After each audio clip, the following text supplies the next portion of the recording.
Koteľný kameň je ťažké odstrániť. Strácame čas, peniaze a energiu, keď sa snažíme odstrániť rozbitý koteľný kameň v bytkách, miskách, plochách.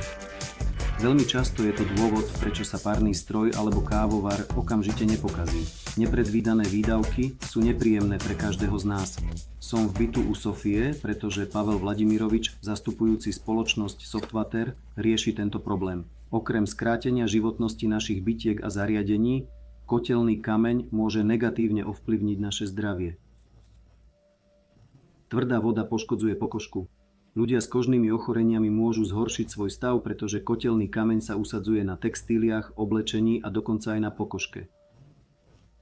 Navyše koteľný kameň usadený v domácich spotrebičoch zvyšuje spotrebu elektrickej energie. Ale teraz máme riešenie na tento problém a môžeme výrazne znížiť usadeniny koteľného kameňa pomocou SV. Funguje na princípe bezpečnosti a neobsahuje chemikálie. A čo je najlepšie, jeho inštalácia je rýchla a jednoduchá. Jediné, čo treba urobiť, je namontovať zariadenie na potrubie. Ďalšia vec, ktorú treba urobiť, je nastaviť tieto skrutky. A kedy sa môžeme začať robiť?